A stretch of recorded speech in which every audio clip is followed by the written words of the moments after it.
So student, polygenic inheritance या बहुजीनी वंशानुगति और मात्रात्मक लक्षणों को समझने के बाद कि वो किस तरह से होते हैं, क्या क्या चीज़ें हैं, और हमने उनके उदाहरण भी पढ़े अलग अलग तरह के मात्रात्मक लक्षण।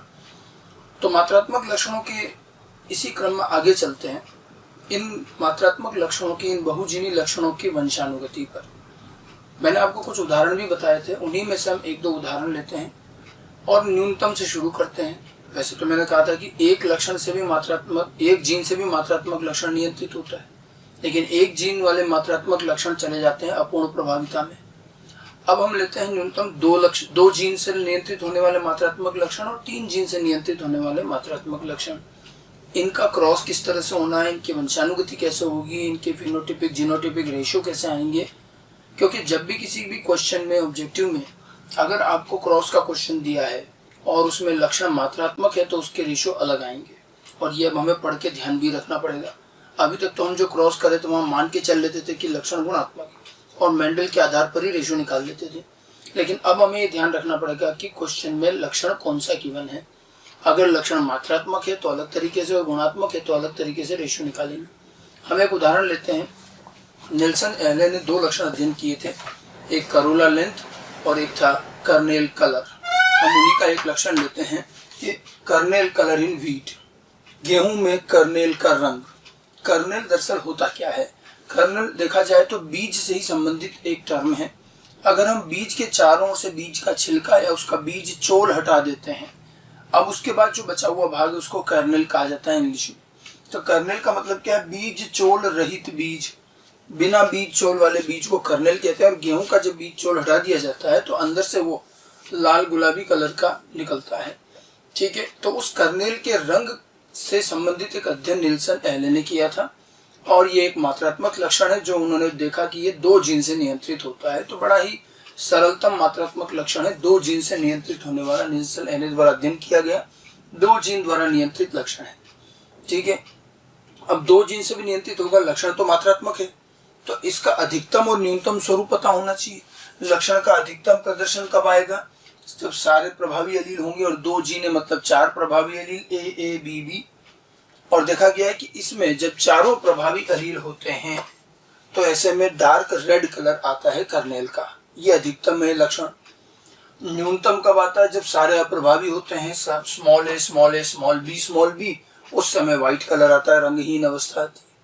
ठीक है, और इनके बीच में जैसे जैसे प्रभावी एलील कम होते जाएंगे, लाल रंग भी हल्का होता जाएगा, मध्यम लाल रंग आएंगे, वो भी घटते क्रम में, और अंततः न्यूनतम सफेद। तो ये 2 जीन से नियंत्रित होने वाला एक मात्रात्मक लक्षण है। ठीक है, और इसमें अधिकतम लक्षण 4 प्रभावी एलील होने पर डार्क रेड आता है, न्यूनतम लक्षण 0 प्रभावी एलील होने पर व्हाइट आता है, बाकी बीच में लाल रंग हल्का होता जाएगा जैसे जैसे प्रभावी एलील कम होते जाए। ठीक है, तो पहले तो हमें लक्षण समझ में आना चाहिए। अब अगर अपन इसका क्रॉस करते हैं और वंशानुगति देखें जरा, तो हमने मेंडल की तरह ही क्रॉस ले लिया, डार्क रेड और व्हाइट का क्रॉस कर लिया, संयुग्मी प्रभावी संयुग्मी अप्रभावी। ठीक है, इनका क्रॉस करने पर हम जानते हैं अब हमें डाइहाइब्रिड क्रॉस स्पष्ट तौर पर आना चाहिए। ठीक है, F1 पीढ़ी में विषम युग्मी बनता है, डाइहाइब्रिड क्रॉस हमें क्लियर आना चाहिए। देखिए, डाइहाइब्रिड क्रॉस वैसे ही करना जैसे मेंडल वाला किया था, लक्षण चाहे गुणात्मक हो या मात्रात्मक हो, क्रॉस करने का तरीका वही रहेगा। ठीक है, अब ये बना F1, तो इस F1 का लक्षण क्या लिखें? अब आप देखिए, अगर ये लक्षण गुणात्मक होता तो डार्क रेड और व्हाइट के क्रॉस में फिर इसको भी डार्क रेड लिखते। 4 प्रभावी पे डार्क रेड आ रहा, 2 प्रभावी पे भी डार्क रेड ही आता अगर लक्षण गुणात्मक होता, लेकिन हम जानते हैं लक्षण मात्रात्मक है। तो 4 प्रभावी मिलकर अगर गहरा लाल रंग बना रहे तो 2 प्रभावी का रंग उतना गहरा नहीं आएगा, इनसे हल्का आएगा, तो मध्य का लाल रंग आएगा। हम इसको कह सकते हैं इंटरमीडिएट रेड, ये मध्यम लाल रंग, या इसे इंटरमीडिएट रेड कह सकते हैं। कुछ लोग इसको पिंक भी बोल देते हैं, इंटरमीडिएट रेड या पिंक कह सकते हैं। ठीक है, अब उसके बाद में देखिए और आगे चलें, F1 पीढ़ी के बाद F2 पीढ़ी में स्वपरागण से F2 पीढ़ी बनाई जाएगी। तो क्रॉस बिल्कुल उसी तरह से करना है। ठीक है, नर युग्मक मादा युग्मक, अब डाइहाइब्रिड क्रॉस है तो कितने कितने गैमेट बनेंगे, नर युग्मक बनेंगे। F1 पीढ़ी के हिसाब से 4 प्रकार के नर युग्मक और 4 ही प्रकार के मादा युग्मक भी बनेंगे, और 4 प्रकार के अगर गैमेट बनेंगे तो F2 पीढ़ी का चेकर बोर्ड कितने का बनेगा? तो ये हम सभी जानते हैं कि चेकर बोर्ड में 16 जाइगोटिक संगठन आएंगे, 16 संगठन F2 में। ये मैंने क्रॉस का केवल आउटलाइन लिखा है। अब 4 गेमेट कैसे बनते हैं और 16 का चेकर बोर्ड कैसे बनता है ये ऑलरेडी मैं बता चुका हूँ, मैं दोबारा नहीं बना रहा। आपको अगर देखना है तो आप अपनी कॉपी में जाइए और डाई हाइब्रिड क्रॉस जहाँ मेंडल का किया था वही चेकर बोर्ड देखिए। अब देखिए चेकर बोर्ड वैसा का वैसा बना है, वही 16 जाइगोटिक संगठन है, लेकिन फिनोटाइप निकालने में अब हमें ध्यान रखना है। मेंडल के केस में हमने फिनोटाइप कैसे निकाला था, तो मैंने आपको एक तरीका बताया था, ट्रायंगल वाला सिस्टम। 9 का एक ट्रायंगल, 3 के 2 ट्रायंगल, इस प्रकार से एक ट्रायंगल वाला सिस्टम बताया था। ठीक है, अब वो ट्रायंगल वाला सिस्टम गुणात्मक लक्षणों के लिए ठीक है, ये मात्रात्मक है, एलील की संख्या से चलेंगे। हमने कहा था लक्षण का लक्षण प्रारूप प्रभावी एलील की संख्या पर निर्भर करेगा। तो आपको उस चेकर बोर्ड में उस संख्या के आधार पर कैटेगरी बनानी है। जैसे उस चेकर बोर्ड में अधिकतम प्रभावी एलील कितने होंगे एक जीनोटाइप में, वैसे भी 2 जीन है तो अधिकतम प्रभावी एलील कितने होंगे? 4। तो आपको क्या करना है, उस चेकर बोर्ड में ये ढूंढना है कि वे 4 प्रभावी एलील वाले कितने हैं, फिर 3 प्रभावी एलील वाले कितने, 2 वाले कितने, 1 वाला कितना, 0 वाला कितना है, और इस तरह से उन 16 में से संख्या लिखनी है। ठीक है, क्योंकि उसी आधार पर आप लक्षण प्रारूप बना पाएंगे। ठीक है, आपके पास जो चेकर बोर्ड है डाई हाइब्रिड क्रॉस का, आप उसमें देखिए और जरा छाटिए। अब इसका देखिए परिणाम हम कैसे लिखेंगे, तो इसका परिणाम 4 प्रभावी एलील वाले, फिर 3 प्रभावी एलील, 2 प्रभावी एलील, 1 प्रभावी एलील, 0 वाले। अगर मैं इनकी संख्या लिखूं, मैं चेकर बोर्ड की रिजल्ट डायरेक्ट लिख रहा हूं, आप देखिएगा 4 प्रभावी एलील वाला तो एक ही मिलेगा आपको, बिल्कुल पहला ही पहला मिलेगा, capital A, capital A, capital B, capital B. ठीक है, उसके बाद 3 प्रभावी एलील वाले आप अगर उसमें से गिनते हैं तो आपको ये मिलेंगे 4। ठीक है, 2 प्रभावी एलील वाले सबसे ज्यादा मिलेंगे 6। ठीक है, 1 प्रभावी एलील वाला फिर से 4 मिलेंगे और 0 प्रभावी एलील वाला 1 मिलेगा, 0 प्रभावी एलील ये 1 मिलेंगे। ठीक है, इस तरह से आप इनको जोड़ दो, ये 16 आ रहे हैं, ये 16 आएंगे। ठीक है, अब अगर मैं इनका फिनोटाइप लिखूं प्रभावी एलील की संख्या के आधार पर, देखिए मात्रात्मक लक्षणों के जितने भी क्रॉस है उसमें प्रभावी एलील की संख्या से गणना कीजिएगा। यही सबसे बड़ी गलती करते हैं, अब तक जो हम क्रॉस करते आ रहे हैं उनसे थोड़ा ये अलग चलेगा फिनोटाइप निकालने में। ठीक है, अब देखिए इसके अगर मैं फिनोटाइप लिखूं तो इनके फिनोटाइप क्या आ जाएंगे, इसमें 1 प्रभावी एलील है तो इसका फिनोटाइप क्या आ जाएगा, डार्क रेड, ये गहरे लाल रंग का होगा। ठीक है, अब आप देखिए और ये होगा व्हाइट, तो ये तो अधिकतम और न्यूनतम हो गया पहला, और 4 प्रभावी, 0 प्रभावी। अब उसके बाद में ये जो है ये लाल रंग हल्का होता जाएगा इनका। ठीक है, आप इसको लिख सकते हो लाइट रेड, थोड़ा लाल रंग हल्का हो जाएगा। ये और भी मध्यम, बिल्कुल गुलाबी की तरह हो जाएगा, इंटरमीडिएट रेड। ठीक है, इसको आप और हल्का हो जाएगा तो वेरी लाइट रेड लिख सकते हैं, वेरी लाइट रेड। तो इस तरह से हम इनके फिनोटाइप देंगे। तो देखिए लाल रंग जैसे जैसे प्रभावी एलील कम हो रहा है कम होता जाएगा। ठीक है, और ये बिल्कुल एक प्रॉपर क्रम में बढ़ रहा है। अगर मैं इसका फिनोटिपिक रेशियो लिखता हूं तो फिनोटिपिक रेशियो देखिए क्या बना, F2 पीढ़ी का लक्षण प्रारूप अनुपात फिनोटिपिक रेशियो या 1:4:6:4:1, ये 1:4:6:4:1। ठीक है, 1:4:6:4:1। अगर कोई मात्रात्मक लक्षण 2 जीन से नियंत्रित होता है तो उसका F2 पीढ़ी का रेशियो आएगा 1:4:6:4:1। Dihybrid cross with quantitative character. अब मेंडल के डाई हाइब्रिड क्रॉस में क्या रेशियो था, मेंडेलियन डाई हाइब्रिड क्रॉस का रेशियो था 9:3:3:1। ठीक है, या यूं कहें गुणात्मक लक्षणों युक्त डाई हाइब्रिड क्रॉस का रेशियो 9:3:3:1 और मात्रात्मक लक्षणों युक्त डाई हाइब्रिड क्रॉस का रेशियो 1:4:6:4:1।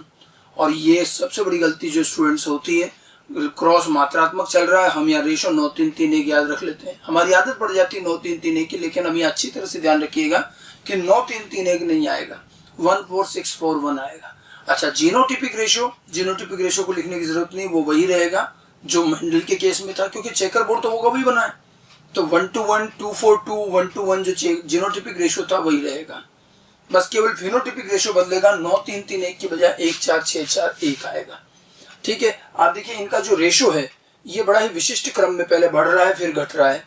ठीक है, अगर इन रेशियो के आधार पर हम एक ग्राफ बनाएं कि एलील की संख्या के आधार पर, तो देखिए ये एक घंटी के आकार का इस प्रकार का ग्राफ बनेगा।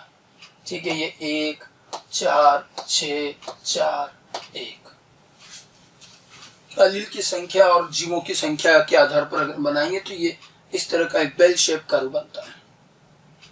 ठीक है, कि सबसे ज्यादा हमें कौन से मिलते हैं, देखिए इस पूरे में आप देखिए तो सबसे कम जो होते हैं वो अधिकतम और न्यूनतम वाले 1-1 हैं, और उसके बाद सबसे ज्यादा इंटरमीडिएट वाले मिलते हैं। देखिए इसके रेशो में एक खास बात भी यही है, इनके रेशो जितने भी मात्रात्मक लक्षण होंगे उनके रेशो इसी एक ही पैटर्न में आएंगे। इसमें क्या होगा, ये 1 से शुरू होंगे और 1 पे ही खत्म होंगे। ये 2 जीन से नियंत्रित हो रहा, 3 जीन वाला भी लोगे ना तो भी 1 से शुरू होकर 1 पे खत्म होगा, बीच वाले बढ़ते जाएंगे जैसे जैसे जीन बढ़ेंगे। ठीक है, तो ये 1 से स्टार्ट होकर के 1 पे खत्म होता है, और ये जो 1 है शुरू वाला और अंत वाला, ये ध्यान रखिएगा, ये दोनों जो होते हैं ये पैतृकीय प्रकार वाले हैं। ये पेरेंटल टाइप है, पैतृकीय प्रकार। तो कभी आपसे पूछा जाए कि पैतृकीय प्रकार वालों की प्रायिकता कितनी आई, देखो डार्क रेड और व्हाइट, हमने क्रॉस जो शुरू किया था वो यही तो किया था डार्क रेड और व्हाइट से, तो ये 2 पैतृकीय वापस आए और सबसे कम पेरेंटल ही आते हैं। ठीक है, 2/16 कर लो, 1 और 1 2/16। ठीक है, बाकी जितने भी बच रहे हैं ये और जो हैं ये सभी के सभी, ये वाले जो भी हैं ये सभी जो हैं ये पुनर्योजी कह सकते हो या मध्यम प्रकार के हैं, नॉन पेरेंटल कह सकते हैं, अपैतृकीय।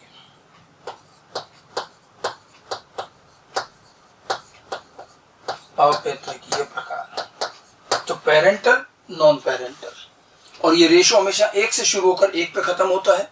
ठीक है, इसलिए और पैतृकीय प्रकार की प्रायिकता पर एम्स में क्वेश्चन आया हुआ है 3 जीन को लेकर, तो ध्यान रखिए पैतृकीय तो 2 ही रहेंगे, 1 और 1 ही, चाहे जीन कोई सभी कितने भी हो, 2 जीन हो तो भी, और 3 जीन वाले में भी यही आएगा देखना।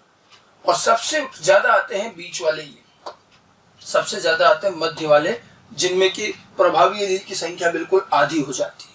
4 अधिकतम है, 2 प्रभावी एलील वाले सबसे ज्यादा हैं, और इसीलिए ये घंटी के आकार का कर्व बनता है, जिस क्रम में बढ़ता है उसी क्रम में वापस घट भी जाता है। समझ गए? तो ये फिनोटिपिक रेशियो 2 जीन से नियंत्रित होने वाले मात्रात्मक लक्षण का 1 4 6 4 1।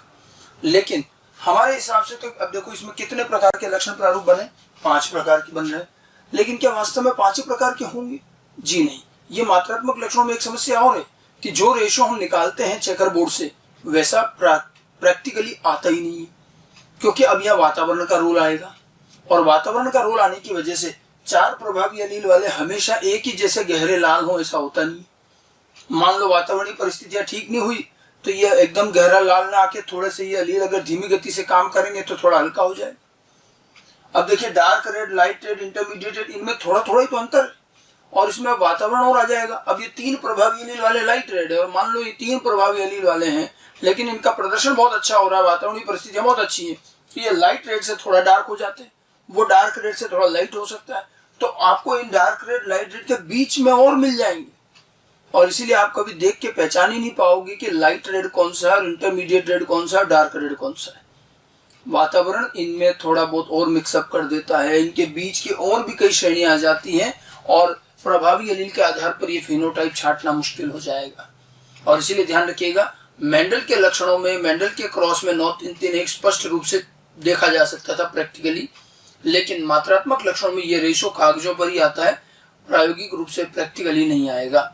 वातावरण का बहुत ज्यादा इंटरफेरेंस होने की वजह से ये रेशो बनता ही नहीं है, हम पहचान ही नहीं पाते, इनको छांट ही नहीं पाते, ये भी ध्यान रखना है। तो ये तो 2 जीन का उदाहरण था, ऐसे हम लेते हैं 3 जीन का उदाहरण। 3 जीन से नियंत्रित होने वाले मात्रात्मक लक्षण का हमारे पास उदाहरण है मानव में त्वचा का रंग। मानव में त्वचा का रंग ये एक और बड़ा ही कॉमन और बड़ा ही उपयोगी मात्रात्मक लक्षण है।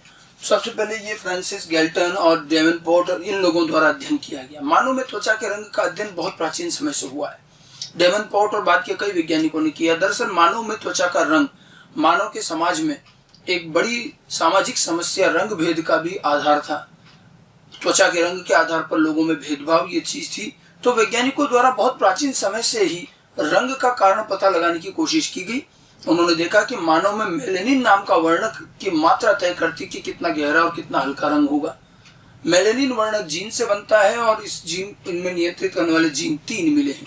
तो ये एक मात्रात्मक लक्षण है, जितना ज्यादा मेलेनिन उतना गहरा रंग, जितना कम उतना कम रंग, तो ये मात्रात्मक लक्षण है, और ये 3 जीन से नियंत्रित होता है।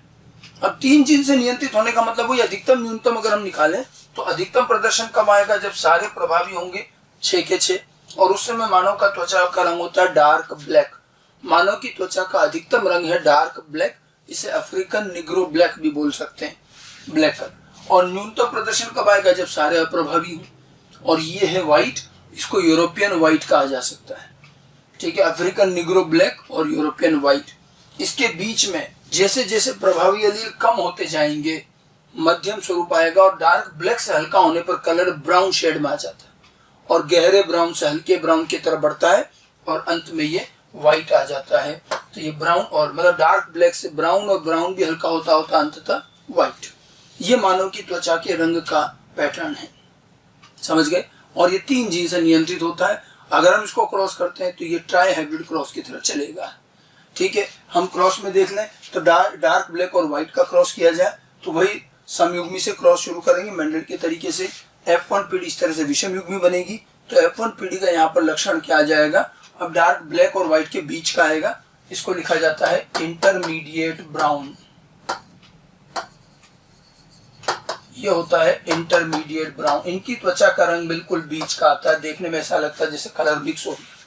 जो मिश्रित वंशानुगति थी वही एक्चुअली मात्रात्मक लक्षण थे। मानव जनसंख्या में, मानव समाज में इस तरह के लोगों को, जो कि अफ्रीकन और यूरोपियन की संतानें होती थी, इनको एक सामान्य नाम मुलेटो भी कहा जाता था। इनको मुलेटो भी बोलते हैं। तो ऐसे बच्चे जिनके माता पिता में एक जो है अफ्रीकन और एक यूरोपियन है, तो उनकी त्वचा का रंग बिल्कुल बीच का आता है, और उनको आम भाषा में मुलेटो कहा जाता है। ठीक है, अगर हम, ये तो बात होगी एक पीढ़ी की। अगर हम और आगे बढ़ते हैं, अब मुलेटो में इन ब्रीडिंग कराते हैं, स्वपरागण नहीं होता है क्योंकि ये जंतु हैं, इन ब्रीडिंग कराएंगे। 2 मुलेटो में अगर इन ब्रीडिंग कराई गई तो ये इस तरह से विषम युग्मी 2 मुलेटो में क्रॉस किया गया। अब आप देखिए F2 पीढ़ी की तरह यहाँ क्रॉस होगा, तो यहाँ कितने बनेंगे, यहाँ पर 8 प्रकार के गैमेट बनेंगे, और यहाँ भी 8 प्रकार के गैमेट बनेंगे क्योंकि ट्राई हाइब्रिड है भी। और इससे चेकर बोर्ड जो बनेगा उसमें 64 जाइगोटिक संगठन आएंगे। तो जैसे ट्राई हाइब्रिड क्रॉस होता है वैसा का वैसा ही रहेगा। ठीक है, F2 पीढ़ी वही 64 जाइगोटिक संगठन वाली बनेगी, और अब उन 64 में से हम रेशो निकालेंगे। ठीक है, अब 64 में से रेशो निकालना है। रेशो उसी तरह से निकलेगा प्रभावी एलील की संख्या के आधार पर। तो प्रभावी एलील की संख्या के आधार पर मैं अगर बात करूं तो उसी तरह से श्रेणियां बनेगी।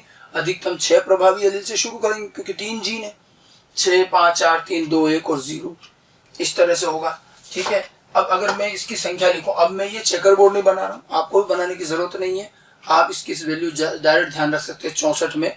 ये तो हमें पता ही है कि 6 डोमिनेंट वाला तो एक ही आएगा और 0 डोमिनेंट वाला भी एक ही आएगा। अधिकतम न्यूनतम तो एक ही आना है। चेकर बोर्ड भी देख लो, मॉड्यूल में तो हमने बना के भी रखा है चेकर बोर्ड, आप देख सकते हैं। ठीक है, 5 डोमिनेंट वाले आएंगे यहाँ पर 6, 4 डोमिनेंट वाले 15, और सबसे ज्यादा आएंगे 3 डोमिनेंट वाले 20, फिर से 2 डोमिनेंट वाले 15 और 1 डोमिनेंट वाले 6, यानी कि 1, 6, 15, 20, 15, 6, 1 के क्रम पे चलेगा। इनका योग कर लो, ये टोटल जो होंगे ये हो जाएंगे आपके वही 64।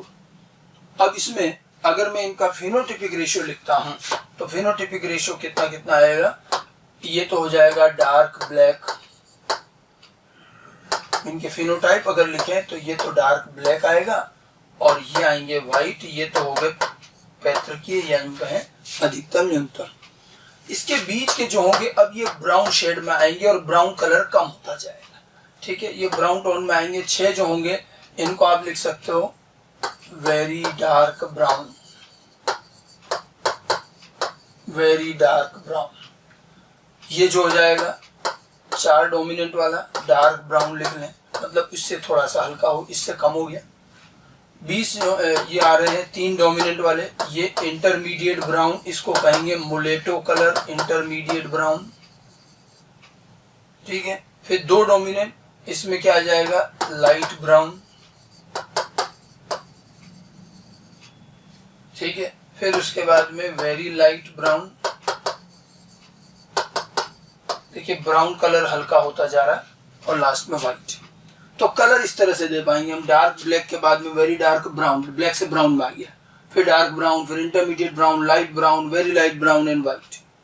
तो इस प्रकार से ये पूरा का पूरा रेशो बनेगा। तो यहाँ पर हमारा फिनोटिपिक रेशो क्या रहा, तो देखिए डाई हाइब्रिड में जिस तरह का फिनोटिपिक रेशो आया उससे मिलता जुलता उसी पैटर्न में रेशो आएगा। यहाँ पर रेशो क्या रहा, देखो 1:6:15:20:15:15:6:1, 1:6:15:20:15:6:1। 3 जीन से नियंत्रित होने वाले मात्रात्मक लक्षण की F2 पीढ़ी का रेशियो 1:6:15:20:15:6:1। अगर हम इसको देखें तो वही ग्राफ के आधार पर भी देखोगे तो ग्राफ भी इसी तरह का बनेगा, वही वापस घंटी के आकार का ही ग्राफ है। पहले बढ़ेगा 1:6:15:20 और फिर घटेगा 15:6:1। ठीक है, अलील की संख्या के आधार पर अगर हम देखेंगे तो ये ग्राफ हमेशा इस तरह का घंटी के आकार का ग्राफ बनेगा। जब भी किसी लक्षण में सततता होती है, मतलब अधिकतम से न्यूनतम के बीच के भी सारे मिलते हैं, तो उसका ग्राफ हमेशा घंटी के आकार का ही बनेगा। पहले ये न्यून बढ़ता है फिर वापस घटता है। ठीक है, अब आप देखिए मेंडेलियन ट्राई हाइब्रिड का क्या रेशियो था। एक ट्राई हाइब्रिड क्रॉस जिसमें गुणात्मक लक्षण थे, मेंडल द्वारा किए गए ट्राई हाइब्रिड क्रॉस का फिनोटिपिक रेशियो था 27:9:9:9:3:3:1।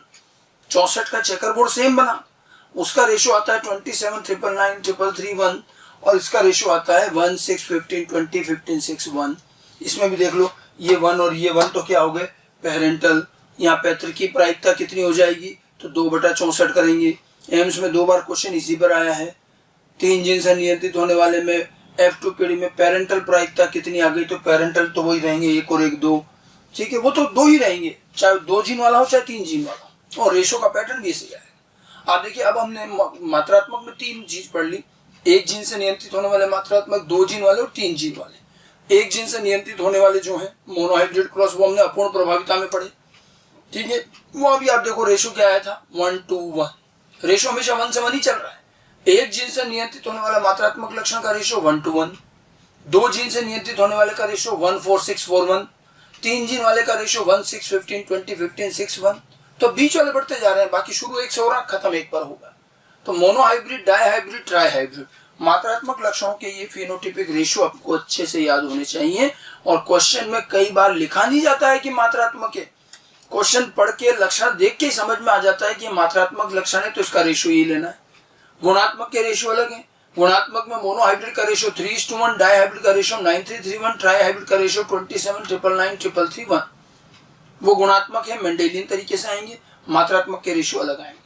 ठीक है, इसमें पैतृकी कितने हैं, सबसे ज्यादा कौन से आते हैं, ये सब बातें ध्यान होनी चाहिए। पैतृकी हमेशा 1 से लेकर 1 तक फर्स्ट और लास्ट वाले ही रहेंगे। ठीक है, तो क्रॉस कैसे करना है, देखिए क्रॉस करने का तरीका मेंडल वाला ही है। गैमेट बनाइए, चेकर बोर्ड बनाइए, सब कुछ वही है, बस लक्षण का फिनोटाइप लिखते समय हमें प्रभावी एलील की संख्या पे ध्यान देना पड़ेगा। समझ गए? ठीक है। अच्छा, मानव में भी आप देखिए यहाँ पर, अब हमारे इस क्रॉस के हिसाब से तो मानव में कितने प्रकार की त्वचा का रंग होना चाहिए, अगर गिने इसको तो कितने प्रकार आ रहे हैं, ये आ रहे हैं टोटल 7 प्रकार। लेकिन जरा गौर कीजिए, क्या मानव में 7 ही प्रकार का फिनोटिपिक रेशियो लक्षण या त्वचा के रंग है? तो मानव में त्वचा के रंग अगर देखने लगेंगे तो 7 से तो कहीं ज्यादा होंगे, या तो हर व्यक्ति का अपना अलग अलग ही रंग सा दिखता है। और मानव के समस्त मानवों को इन 7 श्रेणियों में आप कभी नहीं बांट सकते। प्रैक्टिकली देखकर आप पहचान ही नहीं पाओगे कि कौन सा तो डार्क ब्राउन है, कौन सा वेरी डार्क ब्राउन है, कौन सा इंटरमीडिएट ब्राउन है।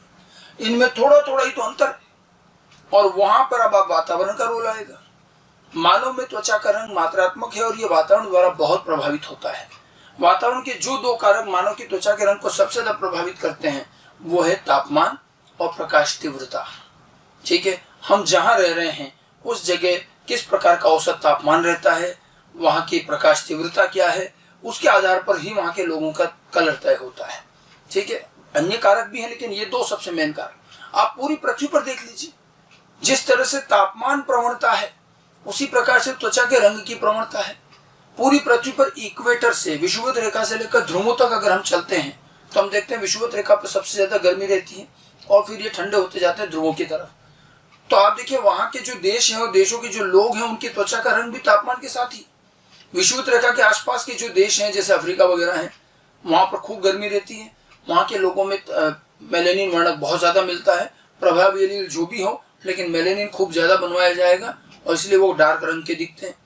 फिर हम विषुवत रेखा से, अफ्रीका से जब और ऊपर चलते हैं, एशिया की तरफ आते हैं, फिर यूरोप पर जाते हैं, अल्टीमेटली ग्रीनलैंड तक जाएं, तो जैसे जैसे हम ध्रुवों की तरफ चलते हैं तापमान में कमी आती जाती है और वहाँ के लोगों की त्वचा का रंग भी कम होता जाता है और वो हल्का होता जाएगा। तो पूरी पृथ्वी पर ही दिख रहा है, तापमान जिस तरह से घट रहा है उसी तरह से कलर भी रह रहा है। एक्चुअली मेलेनिन का ये वर्णक हमारे आंतरिक ऊतकों को उच्च तापमान, उच्च प्रकाश से बचाने का एक तरीका है। तो जितना तापमान होगा उसी आवश्यकता में मेलेनिन बनेगा।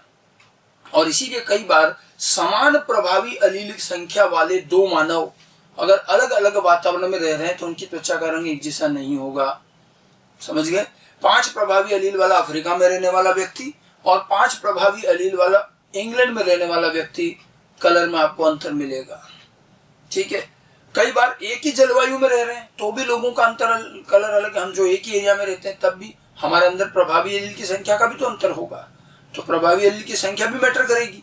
और अगर एक ही जगह रह रहे हैं तब भी तापमान के साथ कुछ अन्य छोटे कारक और भी हैं, जैसे जल, वाटर। हम किस प्रकार का जल यूज कर रहे हैं, पानी कैसा है, उसकी गुणवत्ता कैसी है। ठीक है, तो पानी का बहुत बड़ा फर्क पड़ता है, हमारे पोषण का फर्क पड़ता है। तो ऐसे छोटे छोटे और भी कारक हैं जो मानव की त्वचा को थोड़ा बहुत उसके रंग को प्रभावित करते हैं। और इसीलिए एक ही प्रकार की जलवायु में रहने वाले लोगों का भी रंग एक जैसा नहीं होगा, उनमें प्रभावी अलील की संख्या का अंतर होगा, दूसरे कई कारकों की वजह से अंतर आ ही जाता है। ठीक है, और भले प्रभावी अलील की संख्या सेम है लेकिन अलग अलग जलवायु में रह रहे हैं तो भी रंग में अंतर आएगा। मतलब हम ये 7 श्रेणियां कभी भी ढंग से देख नहीं पाएंगे। मैंने आपको पहले कहा था मात्रात्मक लक्षण है, रेशो केवल कागजों पर आएगा, वैसे देखा नहीं जा सकता। ठीक है, मानव की त्वचा के रंग में ये चीजें नहीं, त्वचा के रंग को लेकर मानव हमेशा से संवेदनशील रहा है। अब तो कई और कृत्रिम कारक भी आ गए, दुनिया भर की कॉस्मेटिक्स और ये क्रीम, ब्यूटी क्रीम लगा रहे हैं। हालांकि उन ब्यूटी क्रीम में बहुत ज्यादा कुछ होता नहीं है। हाँ, ये जरूर है कि कुछ ऐसे केमिकल मिले हैं जो हमारे मेलेनिन को अस्थायी रूप से कुछ समय के लिए कम कर सकते हैं, बट जरूरी नहीं कि ऐसे जो है कॉस्मेटिक्स में सब में हो। ठीक है, कॉस्मेटिक्स द्वारा रंग हल्का करना पूरी तरह से आर्टिफिशियल है, वहाँ कुछ भी नहीं है। मैक्सिमम कॉस्मेटिक्स जो क्रीम है वो सफेद रंग की होती है, सफेद रंग लगाने से थोड़ा बहुत कलर हमें वैसे भी हल्का दिखने लगता है, बाकी इससे ज्यादा कुछ नहीं होता। हमारा शरीर हमारा रंग खुद तय करता है आंतरिक और बाहरी आवश्यकताओं को देखकर।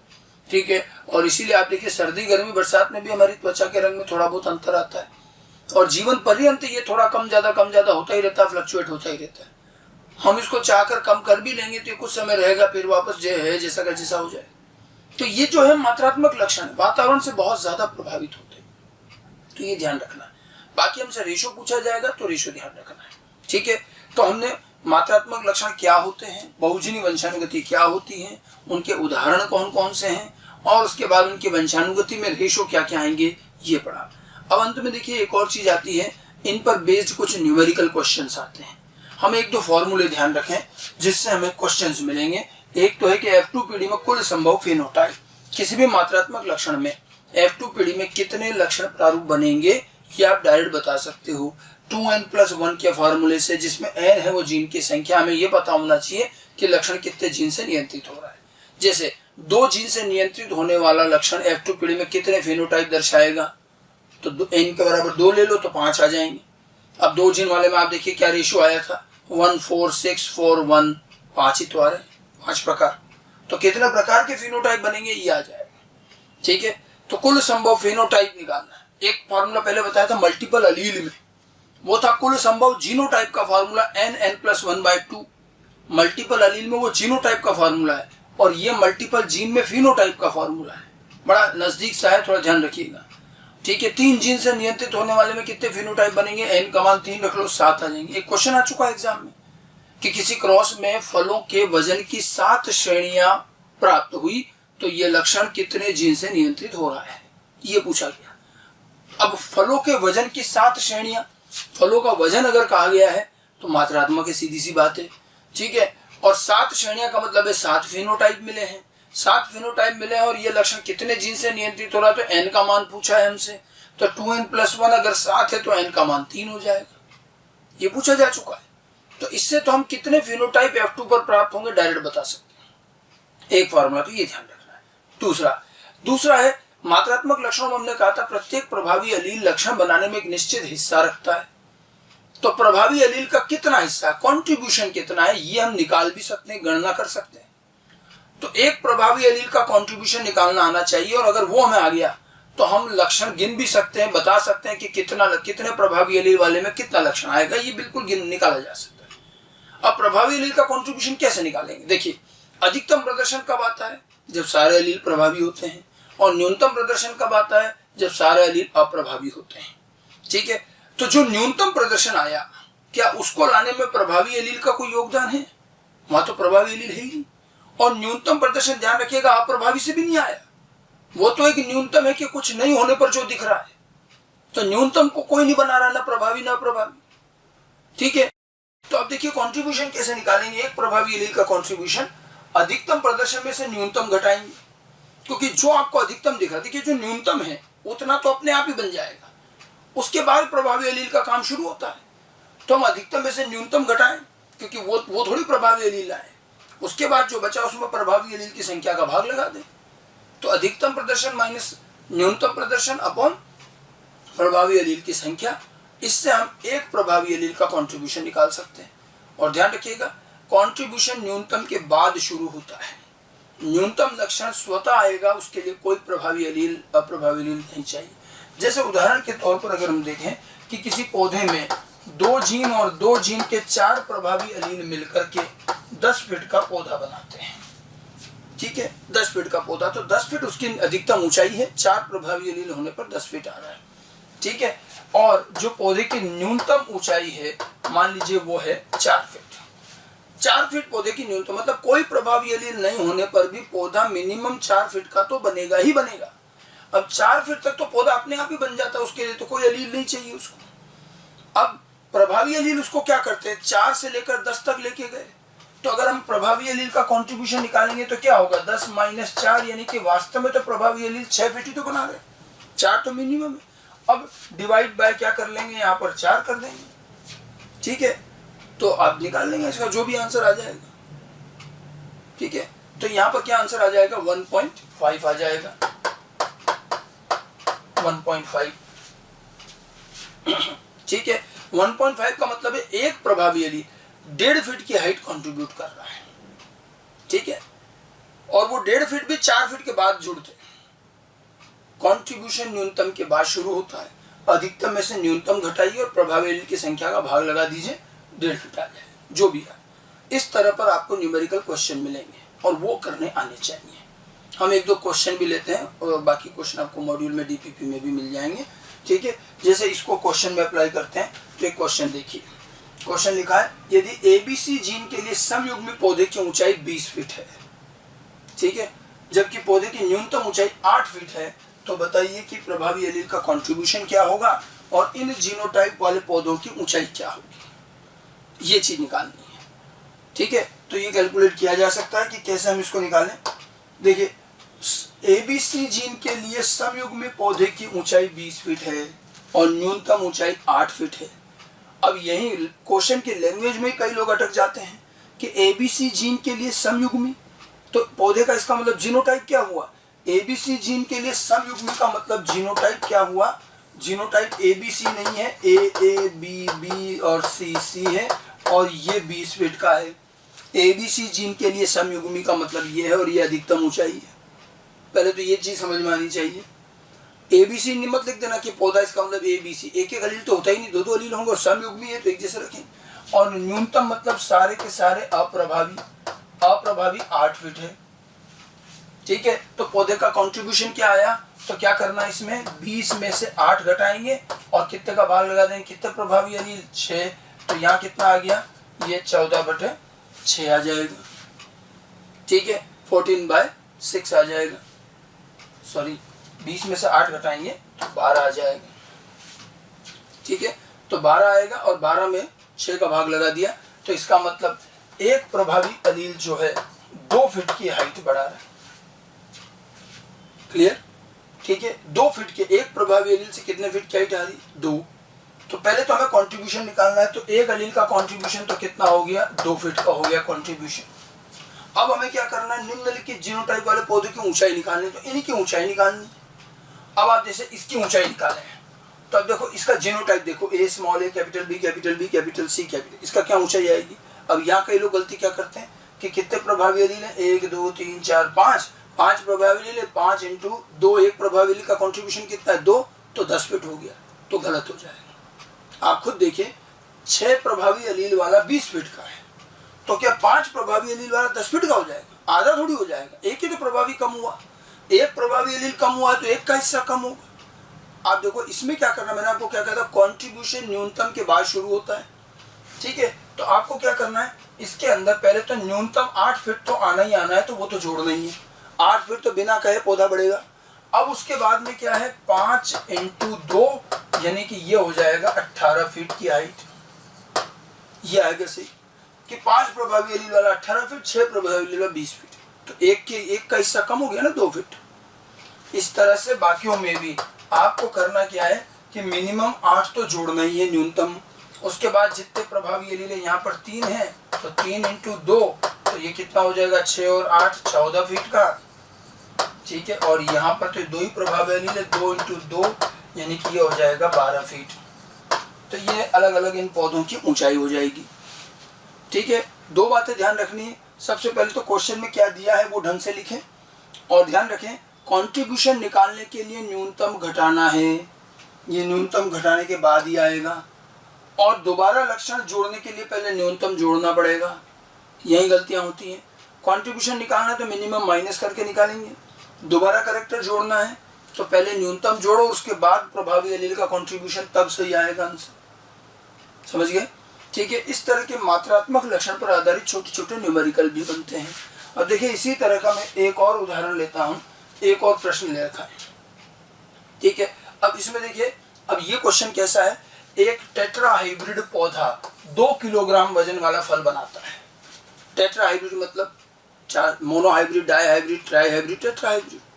टेट्रा हाइब्रिड पौधा 2 किलोग्राम वजन का फल बनाता है, जबकि वजन का न्यूनतम वजन 500 ग्राम है। तो हमें क्या बताना है कि एक प्रभावी एलील का कंट्रीब्यूशन क्या है, फल का अधिकतम वजन क्या है, और निम्नलिखित पौधों के फलों का वजन ज्ञात करना है। 3 चीजें बतानी, ठीक है। ये प्रश्न पिछले प्रश्न से थोड़ा सा भिन्न है, बाकी है बेसिक बात वही। अब यहाँ गलती क्या करते हैं कई लोग, कि जैसे कहा है कि टेट्रा हाइब्रिड पौधे का वजन 2 किलोग्राम है, तो ये जो एक गलती जो सबसे ज्यादा लोग करते हैं वो क्या करते हैं, अब इसमें देखिए टेट्रा हाइब्रिड करें तो कई लोग यूं कर लेते हैं, ठीक है, और इसका 2 किलोग्राम वजन है। अगर आप भी ये सोच रहे हैं तो ये बिल्कुल गलत हो जाएगा, ये चीज नहीं आएगी। ये टेट्रा हाइब्रिड है ही नहीं। टेट्रा हाइब्रिड किसको बोलते हैं, क्या बोला था हमने, monohybrid, dihybrid, trihybrid, tetrahybrid शब्द जो हैं ये शुद्ध विशिष्ट विषम युग्मी अवस्थाएं हैं। मतलब टेट्रा हाइब्रिड का मतलब ये है, आपको क्वेश्चन पढ़ के ही समझ में आ जाना चाहिए कि क्वेश्चन में अधिकतम वजन तो दिया ही नहीं है, बल्कि आप देखो इस क्वेश्चन को अगर ध्यान से देखो तो क्वेश्चन में अधिकतम तो पूछा है। टेट्रा हाइब्रिड पौधा 2 किलोग्राम वजन वाला, और ये अधिकतम वजन नहीं है। टेट्रा हाइब्रिड वैसे भी विषम युग्मी होता है, 4 जीन के लिए विषम युग्मी, अधिकतम तो हमें निकालना है, ठीक है। और न्यूनतम दे रखा है 500 ग्राम, तो न्यूनतम तो तभी आता है जब सारे अप्रभावी हों, तो सारे अप्रभावी होने पर ये 500 ग्राम आ जाएगा। 2 किलोग्राम का मतलब आप चाहो तो 2000 ग्राम लिख लो, दोनों यूनिट ग्राम में रहने दो, ठीक है, ये हो गया। अब आप देखिए अगर क्वेश्चन में अधिकतम वजन न भी दिया हो तो भी आप कंट्रीब्यूशन निकाल सकते हो, बस आपके पास न्यूनतम वजन होना चाहिए। तो न्यूनतम वजन दे रखा 500 ग्राम, ठीक है, अधिकतम नहीं दिया है तो जो दिया है उससे निकाल लो। अब देखिए इस टेट्रा हाइब्रिड का वजन अगर 2000 ग्राम है तो आप देखिए इसके अंदर भी तो न्यूनतम 500 तो रहा ही होगा। तो पहले तो क्या करो, इसके 2000 में से 500 ग्राम हटा लो, अब बचे 1500, और इस 1500 ग्राम को कितने प्रभावी एलील लाए बस उसका भाग लगा दो। अधिकतम नहीं है तो कितने प्रभावी एलील है, 4, तो डिवाइड बाय 4 हो जाएगा, ठीक है, डिवाइड बाय 4 हो जाएगा तो ये 375 ग्राम आ जाएगा, 375 ग्राम आ जाएगा। समझ में आ गई बात। आपको यहाँ डिवाइड बाय 8 नहीं करना है, डिवाइड बाय 8 तब करते जब ये 2 किलोग्राम अधिकतम वजन होता। ये टेट्रा हाइब्रिड है तो आप कंट्रीब्यूशन निकाल सकते हो, मिनिमम होना चाहिए, मैक्सिमम नहीं भी हो तो चलेगा, मैक्सिमम लक्षण नहीं है तो भी जो दिया उससे निकाल लो, बस न्यूनतम होना चाहिए। न्यूनतम अगर नहीं है तो नहीं निकाल पाएंगे, बस न्यूनतम घटाओ और जितने प्रभावी एलील है उसका भाग लगा दो। तो यहाँ पर एक प्रभावी एलील का कंट्रीब्यूशन तो कितना आ गया, 375 ग्राम, ठीक है। फलों का अधिकतम वजन क्या होगा? तो अधिकतम वजन कब होगा? जब चारों जीन इस तरह से क्या हो, प्रभावी हो, 8 प्रभावी एलील, इसका वजन निकालना है। अब इसमें भी क्या है, न्यूनतम वजन तो कितना है, 500 ग्राम प्लस 8 प्रभावी एलील और एक का कंट्रीब्यूशन 375 ग्राम है। बस इसको कैलकुलेट कर लो, ये आ जाएगा, जो भी आएगा 3.2 समथिंग, जो भी आएगा आंसर आप निकाल सकते हो। बस वही मैंने को क्या किया, अधिकतम ये है तो इसमें भी लेकिन 500 तो जोड़ेंगे, 500 न्यूनतम तो सब जगह बनता है, तो 500 न्यूनतम के बाद 8 प्रभावी एलील है और एक का कंट्रीब्यूशन 375 है, तो ऐसे आ जाएगा। इन दोनों का भी निकालना है तो इनका भी निकाल सकते हो। इसमें भी क्या आएगा, 500 मिनिमम तो जोड़ना ही है, दोनों में जोड़ दो, ठीक है। अब इसमें कितने प्रभावी एलील है, 1 2 3 4 5 6, तो इसमें 6 × 375 हो जाएगा, तो ये आ जाएगा इसका वजन। और यहाँ पर कितने, 1 2 और 3 है, तो 3 × 375, तो इनके भी वजन निकाल सकते हो, ठीक है। बहुत आसान सा काम है, बस क्वेश्चन की भाषा से ही समझनी है कि हमें दिया क्या गया है, अधिकतम वजन दिया है कि नहीं दिया है, क्या है। न्यूनतम तो जरूर दिया जाएगा तभी कंट्रीब्यूशन निकाल पाओगे। अधिकतम दिया है तो बहुत अच्छी बात, और आसान हो जाएगा। अधिकतम नहीं दिया है तो जो जीनोटाइप दिया है उससे भी न्यूनतम घटाकर निकाल सकते हो, ठीक है। तो प्रभावी एलील का कंट्रीब्यूशन निकालना और उसके आधार पर पुनः लक्षण निर्धारण करना, यह आना चाहिए, ठीक है। इसके अलावा एक कुल संभव फिनोटाइप का फॉर्मूला बताया। तो इस तरह के न्यूमेरिकल क्वेश्चन आते हैं, एग्जाम में आ चुके हैं। तो वंशानुगति, उनके क्या रेशो रहते हैं ये पता रहना चाहिए, और उसके साथ साथ में फिर न्यूमेरिकल छोटे छोटे से जो है ये भी ध्यान रखें। तो ये पूरी हमारी जो पॉलीजेनिक वंशानुगति थी, polygenic inheritance, multiple gene inheritance, ये मात्रात्मक वंशानुगति कि अगर लक्षण मात्रात्मक होते हैं तो फिर क्रॉस कैसे होंगे, रेशो कैसे आएंगे, इनके क्वेश्चंस किस तरह से करने। बस ये ध्यान रखना, रेशो निकालने में प्रभावी एलील की संख्या का ध्यान रखना है, ठीक है। तो ये हमारा पॉलीजेनिक इनहेरिटेंस का, पोस्ट मेंडलिज्म का एक और इम्पॉर्टेंट टॉपिक पूरा होता है। Thank you. आज हम पोस्ट मेंडलिज्म में एक और नई प्रकार की वंशानुगति अध्ययन करेंगे। पोस्ट मेंडलिज्म में जैसा कि हमने पढ़ा कि जीन इंटरेक्शंस प्राप्त हुए, उसके बाद हमने पॉलीजेनिक इनहेरिटेंस भी पढ़ा, ठीक उसी तरह से पोस्ट मेंडलियन के मेंडल के वर्क की खोज के बाद एक नए प्रकार की वंशानुगति और हमें मालूम चली, जिसको हम कहते हैं कोशिका द्रव्य वंशानुगति, साइटोप्लाज्मिक इनहेरिटेंस। साइटोप्लाज्मिक इनहेरिटेंस का थोड़ा सा जिक्र हमने मेंडल के रेसिप्रोकल क्रॉस के वक्त भी किया था। हमने वहां बताया था कि अगर लक्षणों के जीन साइटोप्लाज्म में होते हैं तो फिर रेसिप्रोकल व्युत्क्रम क्रॉस के परिणाम समान नहीं आते। साइटोप्लाज्मिक इनहेरिटेंस का डिटेल हमें बाद में मिलता है, हालांकि ये इनहेरिटेंस हमें एनसीईआरटी में नहीं दिया गया है, लेकिन संक्षिप्त में हमें पता जरूर होना चाहिए कि ये क्या चीज है, उसके कुछ उदाहरण पूछे जाते हैं, ठीक है। तो इन ब्रीफ हम पढ़ेंगे साइटोप्लाज्मिक इनहेरिटेंस, कोशिका द्रव्य वंशानुगति। इसको हम मैटरनल इनहेरिटेंस, मातृ वंशानुगति भी कहते हैं। परिभाषा बहुत क्लियर है कि उन लक्षणों की वंशानुगति जिनके जीन साइटोप्लाज्म में उपस्थित होते हैं। तो जिनके जीन साइटोप्लाज्म में उपस्थित होते हैं उनकी वंशानुगति को हम साइटोप्लाज्मिक इनहेरिटेंस कहें। अब साइटोप्लाज्म में जीन कहाँ से आए, क्या रहा, तो क्या साइटोप्लाज्म में जीन हो भी सकते हैं? बिल्कुल।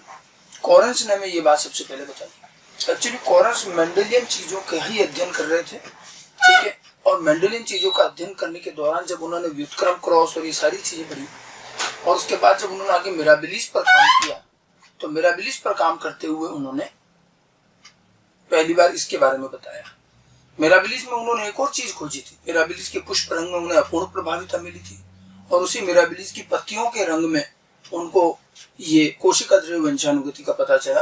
इसकी खोज कॉरेंस द्वारा की गई मिराबिलिस जलापा पौधे के अंदर और पत्तियों के रंग के इस लक्षण में, ठीक है।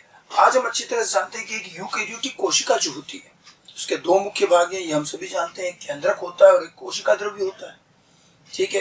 केंद्रक में हम सभी जानते हैं हमारा आनुवंशिक पदार्थ डीएनए रहता है, और डीएनए के जो जीन और डीएनए में जीन होते हैं उसको कैरियो जीन कहते हैं। कैरियो शब्द केंद्रक के लिए आता है। तो डीएनए में तो जीन मिलेंगे ही, और केंद्रक के अंदर ही डीएनए हमारा मुख्य रूप से, तो उसमें हमारे मैक्सिमम सारे जीन हैं, ठीक है। लेकिन कोशिका द्रव्य के अंदर भी कुछ कोशिकांग हमें ऐसे मिले हैं जिनको हम अर्ध स्वायत्त कोशिकांग कहते हैं। ये हमने कोशिका में भी हम पढ़ते हैं, माइटोकॉन्ड्रिया और प्लास्टिड, माइटोकॉन्ड्रिया और लवक, ऐसे दो कोशिकांग हैं जिनका पास अपना खुद का डीएनए है। अब डीएनए है तो जीन भी होगा, हालांकि उनके अंदर मुश्किल से एक एक डीएनए होता है, तो थोड़े बहुत जीन होते हैं, और उन जीन से भी जीव में कुछ तो लक्षण आएंगे ही। तो जिन लक्षणों के जीन उस डीएनए पर हैं जो माइटोकॉन्ड्रिया और लवक में है और वो चीज साइटोप्लाज्म में है, उनकी वंशानुगति केंद्रक में उपस्थित जीन से अलग होती है और उन्हीं की वंशानुगति हम कोशिका द्रव्य वंशानुगति कहते हैं। ठीक है, कोशिकांग माइटोकॉन्ड्रिया लवक के अंदर जो डीएनए है उनके जीन को हम कहते हैं साइटोजीन्स। ये क्या कहलाएंगे? साइटोजीन्स या प्लाज्मा जीन। और जो केंद्रक में जीन होते हैं वो कैरियोजीन कहलाते हैं। ठीक है, वैसे भी कैरियोजीन जो होते हैं ये अधिक संख्या में होते हैं, ये अधिक होते हैं, और साइटोप्लाज्मिक जीन केंद्रक के जीन की तुलना में बहुत कम होते हैं। ठीक है, इसीलिए कई बार एक जीव की पूरी वंशानुगति में कोशिका द्रव्य वंशानुगति को हम कई बार इग्नोर कर देते हैं, क्योंकि ये केंद्रक की तुलना में बहुत ही नगण्य है। जहाँ केंद्रक में हजारों जीन है, वहां पर कुछ चंद जीन है गिने चुने, लेकिन थोड़े बहुत जीन, हम उनकी वंशानुगति समझ लें, कुछ जीवों का उदाहरण भी समझ लें, बाकी ये वंशानुगति केंद्रक की तुलना में नगण्य मानी जाती है। लेकिन ऐसे कुछ जीन हैं जो साइटोप्लाज्म में भी होते हैं। एक्चुअली अगली पीढ़ी में वंशानुगत होने का इनका तरीका थोड़ा सा भिन्न हो जाता है। देखिए कैसे, हम जानते हैं कि जाइगोट का निर्माण नर और मादा युग्मक के संलयन से होता है। तो देखिए, नर युग्मक मादा युग्मक, ठीक है, इनका संलयन जब होता है, निषेचन जब होता है, तो हम देखते हैं कि मादा युग्मक की तो पूरी कोशिका काम आती है और नर युग्मक केवल केंद्रक देता है। नर युग्मक में वैसे भी नगण्य साइटोप्लाज्म होता है और मेल गैमेट जो होता है नर युग्मक से केंद्रक देता है, इधर से पूरी कोशिका आती है और इस तरह से एक डिप्लॉइड जाइगोट बन जाता है। अब आप देखिए, जाइगोट का जो केंद्रक है वो तो दोनों तरफ से बराबर आया, नर का भी है मादा का भी है, एन एन मिला के 2n हो गया, लेकिन उसके चारों ओर का जो साइटोप्लाज्म है ये कहां से आया? तो हम देखते हैं कि नर युग्मक ने साइटोप्लाज्म नहीं दिया, नगण्य होता है। ठीक है, मादा युग्मक की कोशिका, उसी का साइटोप्लाज्म, उसी के कोशिकांग, वही सब जाइगोट में आ गए। अर्थात अगली पीढ़ी में जो जाइगोट से नया जीव बनेगा उसके अंदर कोशिका द्रव्य और कोशिका द्रव्य के सारे कोशिकांग तो किसके आए? माता के आएंगे, मादा युग्मक से आ गए। और हमारे ये जो कोशिका द्रव्य जीन जो माइटोकॉन्ड्रिया प्लास्टिड में है, ये भी तो साइटोप्लाज्म में है। और इसीलिए साइटोप्लाज्म जब ये एक तरफा चलता है तो हमेशा अगली पीढ़ी में माइटोकॉन्ड्रिया प्लास्टिड हमेशा माता के आएंगे, इसीलिए इसको मातृ वंशानुगति कहते हैं। साइटोप्लाज्म एक पैतृ की वंशानुगति दर्शाता है और वो भी मादा पैतृ के द्वारा ही स्थानांतरित होते हैं, अतः इसे मातृ वंशानुगति भी कहते हैं। तो साइटोप्लाज्मिक इनहेरिटेंस को हम मातृ वंशानुगति भी कहते हैं। हमेशा एक तरफ से आएगा, नर से नहीं मादा से आएगा। और क्योंकि देखिए वो एक ही पेरेंट से आते हैं, तो अगर आप किसी क्रॉस में नर मादा पेरेंट उल्टे कर दें, बदल दें, तो आप देखिएगा इसी क्रॉस को हम व्युत्क्रम क्रॉस कहेंगे। व्युत्क्रम क्रॉस में क्या होता है? एक क्रॉस जिसमें जिस लक्षण वाले को नर रखा, जिसको मादा रखा, अगले में उसको पलट देते हैं, नर और मादा को रिवर्स कर देते हैं, रिवर्स रेसिप्रोकल क्रॉस। अब जब लक्षण से मादा के ही अगली पीढ़ी में जाने हैं तो निश्चित रूप से आपने मादा पेरेंट जिस लक्षण वाला लिया होगा वही संतति आएगी, और अगर उनको आप बदल दोगे तो संतति में भी लक्षण बदल जाएंगे। तो क्लियर सी बात यह है कि रेसिप्रोकल क्रॉस के रिजल्ट अलग आएंगे और इसी से ही हम साइटोप्लाज्मिक इनहेरिटेंस को पहचान पाते हैं। ये बातें मैं रेसिप्रोकल क्रॉस के वक्त भी पढ़ा चुका हूँ। ठीक है, व्युत्क्रम क्रॉस के परिणाम भिन्न आएंगे, तो यही पहचान है। सबसे पहले साइटोप्लाज्मिक इनहेरिटेंस की पहचान किया, सबसे पहले रेसिप्रोकल क्रॉस का रिजल्ट भिन्न आएगा। ठीक है, इसके लिए आप थोड़ा सा रेसिप्रोकल क्रॉस भी वापस जाके समझ सकते हैं, अगर कोई दिक्कत हो तो वहां भी बता रखी ये बात। और जैसे रेसिप्रोकल क्रॉस का रिजल्ट भिन्न आएगा तो क्या हम ये कंफर्म मान लें कि बस ये कोशिका द्रव्य वंशानुगति है? तो वहां भी मैंने कहा था कि ऐसा जरूरी नहीं है। जब रेसिप्रोकल क्रॉस का रिजल्ट भिन्न आता है तो दो परिस्थितियां हो सकती है कि या तो जीन कोशिका द्रव्य में है और या फिर केंद्रक में लिंग गुणसूत्रों पर है। दो स्थितियों में रेसिप्रोकल क्रॉस का रिजल्ट भिन्न आता है, ये बता चुके हैं हम। ठीक है, तो अब अगर भिन्न आ रहा है तो मतलब जीन या तो लिंग गुणसूत्रों पर है या कोशिका द्रव्य, तो फिर हम क्या करते हैं? फिर हम दूसरी चीज देखते हैं, मातृ वंशानुगति, क्योंकि मातृ वंशानुगति से कोशिका द्रव्य वाला दर्शाता है, लिंग गुणसूत्र नहीं। तो रेसिप्रोकल क्रॉस का रिजल्ट भिन्न आना और उसके बाद मातृ वंशानुगति भी दिखाई देना, यही वो दो चीजें हैं जिससे कि हम कोशिका द्रव्य वंशानुगति को पहचान सकते हैं। समझ गए? तो साइटोप्लाज्मिक इनहेरिटेंस की ये दो खास बातें हैं कि वहां रेसिप्रोकल क्रॉस का रिजल्ट डिफरेंट आएगा और साथ में मैटरनल इनहेरिटेंस मातृ वंशानुगति भी होगी, और लक्षणों के जीन माइटोकॉन्ड्रिया और प्लास्टिड में होते हैं और ये एक तरफा चलते हैं, एक पैतृकीय होते हैं। जिस प्रकार के लक्षण मादा में होंगे, माता में होंगे, वही संतति में आएंगे। माता पिता के रिवर्स कर देने पर ये भी बदल जाएंगे। अब हम कुछ उदाहरण देखते हैं। माइटोकॉन्ड्रिया प्लास्टिड के कुछ उदाहरण देते हैं उनसे होने वाले लक्षणों के, जो परीक्षाओं में विभिन्न पूछे गए हैं। मैंने उन्हीं में से कुछ मुख्य निकाले हैं। एग्जाम्पल तो कई सारे हैं। तो साइटोप्लाज्मिक इनहेरिटेंस मुख्यतः कोशिकाओं के कारण होती है। अब इसमें देखिए, लवक वंशानुगति और माइटोकॉन्ड्रियल वंशानुगति दो हो गई। लवक वंशानुगति के 3 उदाहरण और माइटोकॉन्ड्रियल के 3 उदाहरण मैंने आपको बताया। ठीक है, लवक वंशानुगति के 3 उदाहरण में सबसे पहला तो वही है जो कोरेंस ने अध्ययन किया था, मिराबिलीज में पर्ण या शाखाओं का रंग। ये पहला उदाहरण था और इसी में साइटोप्लाज्मिक इनहेरिटेंस की खोज हुई थी। इसके अलावा पौधों में रंजकहीनता। रंजकहीनता का मतलब है किसी प्रकार का कोई वर्णक या रंग नहीं होना, एल्बिनिज्म कहते हैं जिसको हम। ठीक है, इसमें पौधों का जो मुख्य वर्णक है पिगमेंट हरा रंग क्लोरोफिल वो नहीं होता और वो भी लवक में ही होता है। और इसी तरह से मक्का में आयोजेप लक्षण, ये भी पत्तियों से संबंधित एक लक्षण है। ये सब लवक वंशानुगति के उदाहरण है। तो माइटोकॉन्ड्रियल वंशानुगति के उदाहरण, माइटोकॉन्ड्रिया में मक्का में नरबद्धता, मक्का के पुष्प में नर पुष्प का बंद होना, स्टेराइल होना, परागकण नहीं बनाना, इससे संबंधित जीन माइटोकॉन्ड्रिया में मिलता है। बड़ा अच्छा उदाहरण है। इसके अलावा यीस्ट का पिटाइट स्वरूप, पिटाइट एक विशेष वैरायटी है यीस्ट की जो माइटोकॉन्ड्रिया में जीन की वजह से बनी है। और ऐसे ही न्यूरोस्पोरा का पोकी स्वरूप, ये भी माइटोकॉन्ड्रियल जीन की वजह से है। तो उदाहरण और ये नाम जो भी हैं, जैसे भी अपने को ये ध्यान रखने हैं, इनमें से किस तरह से कोरेंस ने आखिर ये वंशानुगति खोजी, उन्होंने मिराबिलिस में क्या क्रॉस किया, हम वो थोड़ा सा और ध्यान रखें। बाकी तो आपको डायरेक्ट उदाहरण ही पूछे जाएंगे। ठीक है, अगर मैं मिराबिलिस में कोरेंस के काम को थोड़ा और विस्तृत रूप से लूं तो आप देखिए, मिराबिलिस के अंदर उन्होंने देखा कि पौधे में 3 प्रकार की पत्तियां या शाखाएं पाई जाती हैं। एक हरे रंग की शाखा है, एक पीले रंग की शाखा है और एक वेरीगेटेड यानी कि हरा पीला मिक्स। ठीक है, तो इसमें 3 प्रकार की शाखाएं हैं, ग्रीन, पेल और वेरीगेटेड। वेरीगेटेड में क्या होता है, हरा और पीला ऐसे चकत्तों के रूप में, मोज़ेक रूप में होता है। हरे रंग की पत्तियां, हल्के पीले रंग की, पेल का मतलब है सफेद, वो हल्का पीला सा रहता है, बस बाकी रंगहीन है ये। और इन दोनों का मिश्रण से वेरीगेटेड बनता है। उन्होंने देखा कि सभी शाखाओं पर पुष्प लगते हैं, हरे रंग की शाखा है तो भी, पीले रंग जो भी है। तब उन्होंने देखा जब सभी पर ही पुष्प लग रहे हैं, पुष्प भी द्विलिंगी लग रहे हैं, सभी पर द्विलिंगी पुष्प लगते हैं, तो इनके दिमाग में आया कि क्यों न मेंडल की तरह से क्रॉस किया जाए और ये पता किया जाए कि पत्तियों का रंग की वंशानुगति होती कैसे। ठीक है, तो उन्होंने क्रॉस में क्या किया, जैसे मान लीजिए हरे रंग की शाखा से परागकण ले लिया, पीले रंग की शाखा से मादा युग्मक ले लिया, तो एक रंग से नर, एक से मादा, इससे जितने इन 3 के बीच में जितने संभव क्रॉस हो सकते तो उन्होंने सारे किए। सामान्य मोनोहाइब्रिड क्रॉस, मैंने ये लिस्ट लिख रखी, कुल 9 प्रकार के क्रॉस वो कर पाए। देखिए उन्होंने क्या किया, नर युग्मक हरे से लिया, मतलब परागकण। ठीक है, मादा युग्मक दूसरी हरी शाखा से, मतलब हरे और हरे का ही क्रॉस कराया। फिर उसके बाद पेल और ग्रीन का क्रॉस कराया, वेरीगेटेड और ग्रीन का क्रॉस कराया। ठीक है, ऐसे आगे के और क्रॉस किए तो ग्रीन और पेल का क्रॉस कराया गया। अब देखो, इन पहले 3 क्रॉस में मादा युग्मक हरे से लिया गया, अगले 3 में मादा युग्मक पेल से लिया गया, वही ग्रीन, पेल और वेरीगेटेड, और अगले 3 में वेरीगेटेड से लिया गया। इस प्रकार से कुल मिलाकर 9 क्रॉस हो गए। ठीक है, 9 क्रॉस करके जब उन्होंने परिणाम देखा तो परिणाम उन्हें बड़ा आश्चर्यजनक मिला और यहीं से उन्होंने एक नई खोज की। जब उन्होंने इसका संततियों का परिणाम देखा तो देखिए संततियां किस प्रकार की बनी। संततियां भी हम रिजल्ट लिखे, देखिए हमको क्या रिजल्ट मिला।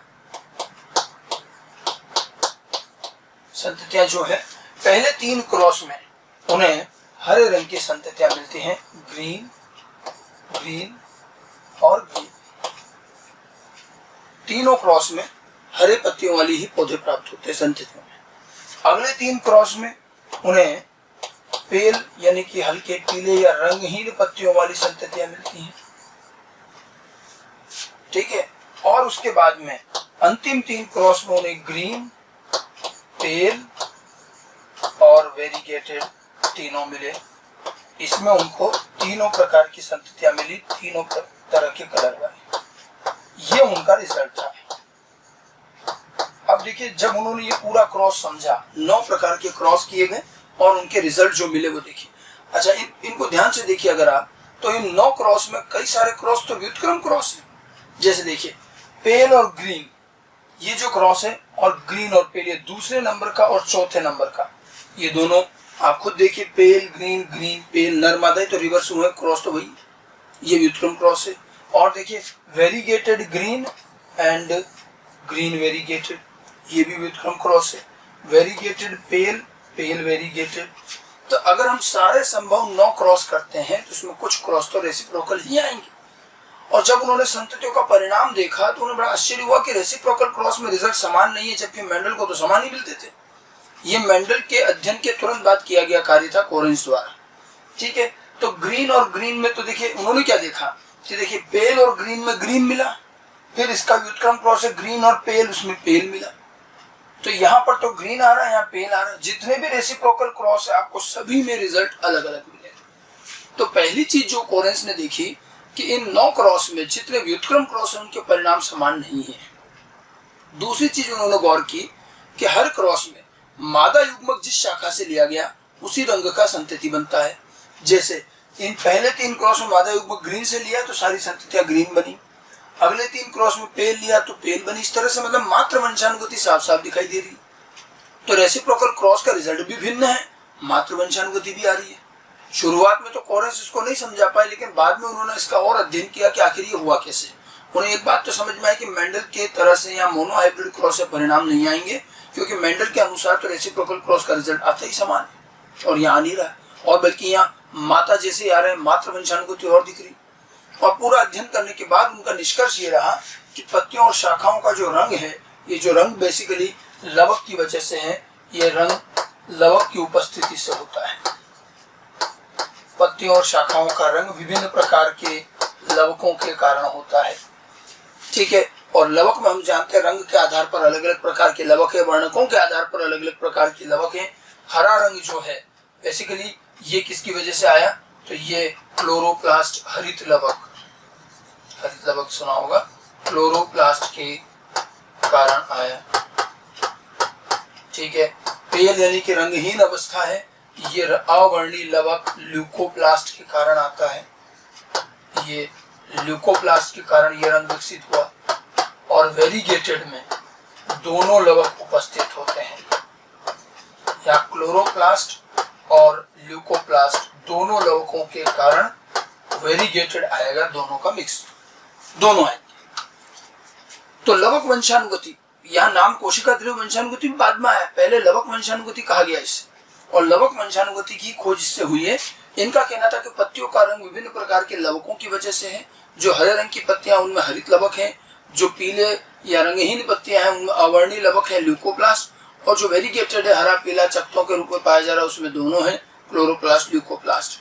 अब उन्होंने समझाया क्योंकि ये रंग जो है ये लवक की वजह से आ रहा है, और लवक जो है वो कोशिका द्रव्य में है, और कोशिका द्रव्य केवल मादा युग्मक का ही जायगोट में जाएगा, तो हमें मात्र वंशानुगति भी दिखेगी और रेसिप्रोकल क्रॉस का रिजल्ट भी भिन्न आएगा। जैसे पहले 3 क्रॉस में चूंकि हमने हरे रंग की शाखा से मादा युग्मक लिया, तो इन मादा युग्मक के कोशिका द्रव्य में लवक कौन सा था, क्लोरोप्लास्ट। और चूंकि क्लोरोप्लास्ट था और वही संततियों में जाएगा, तो चाहे आप नर युग्मक कहीं से भी लाएं, किसी भी रंग की शाखा से लाएं, अल्टीमेटली सारी संततियां ग्रीन ही बनेगी, क्योंकि मादा का वो क्लोरोप्लास्ट ही जाएगा, मादा युग्मक का। ऐसे पेल वाली से लिया गया, तो पेल वाली शाखाओं से जब लिया गया तो इसके अंदर ल्यूकोप्लास्ट था, और यही संततियों में गया तो सारी संततियां पेल बनी, चाहे हम नर युग्मक कहीं से भी ले लें। ठीक है, जब हम इसको लवक के आधार पर समझाने लगते हैं तो हम समझा पाते हैं कि वास्तव में मात्र वंशानुगति होगी। ठीक है, अब आपसे एक सवाल ये पूछा जाएगा कि कोरेंस के अंतिम 3 क्रॉस में जब उन्होंने वेरीगेटेड शाखा से मादा युग्मक लिया तो ये तीनों रंग की संततियां क्यों बनी। ठीक है, ये चीज हमें क्लियर समझ में आनी चाहिए कि जब वेरीगेटेड से ले रहे हैं, जब जैसे ग्रीन से लिया तो ग्रीन बन रहे, पेल से मादा युग्मक लिया तो पेल बन रहे, तो इधर वेरीगेटेड से लिया तो वेरीगेटेड बनना चाहिए, लेकिन यार तीनों बनते हैं। इस चीज को समझिए, थोड़ा सा कोशिका विभाजन समझना पड़ेगा। देखिए जो वेरीगेटेड है उन पत्तियों में, कोशिकाओं में क्लोरोप्लास्ट भी है और ल्यूकोप्लास्ट भी है, दोनों है। ठीक है, अब वहां मादा युग्मक भी बना होगा, जब वहां कोशिका विभाजन हो रहा है और वहीं से मादा युग्मक ले रहे तो मादा युग्मक भी बना। अब जब कोशिका विभाजन होता है तो पहले केंद्रक का विभाजन होता है और उसके बाद कोशिका द्रव्य का विभाजन होता है। ठीक है, तो होता क्या, केंद्रक का विभाजन तो हो गया और हैप्लॉइड से डिप्लॉइड से हैप्लॉइड गैमेट न्यूक्लियस बन गए। अब जब कोशिका द्रव्य का विभाजन होता है तो कोशिकाओं का जो बंटवारा होता है पुत्री कोशिकाओं में, वो कोई बहुत एग्जैक्ट नहीं होता, जैसे कि गुणसूत्र बराबर बढ़ते हैं ऐसा नहीं है। तो कई बार ऐसा हो सकता है कि किसी एक में थोड़ा ज्यादा कोशिकांग चले जाए, एक में कम चले जाए, कोशिकांग बाद में दोबारा बन भी जाते हैं, इसलिए दिक्कत नहीं। तो जब कोशिका द्रव्य विभाजन होता है, अब यहाँ कोशिका के पास दोनों प्रकार के लवक हैं, तो हो सकता है ऐसा रहा हो कि कोशिका द्रव्य विभाजन में ऐसे दो युग्मक बन गए, मादा युग्मक, जिसमें एक में सिर्फ हरित लवक गया और एक में ये अवर्णीय लवक ल्यूकोप्लास्ट गया। ठीक है, दोनों थे, एक में क्लोरोप्लास्ट चला गया, एक में ल्यूकोप्लास्ट चला गया, और दोनों भी जा सकते हैं। तो यहाँ पर 3 प्रकार के मादा युग्मक बन गए, केवल हरित लवक वाले, केवल अवर्णीय लवक वाले और दोनों वाले।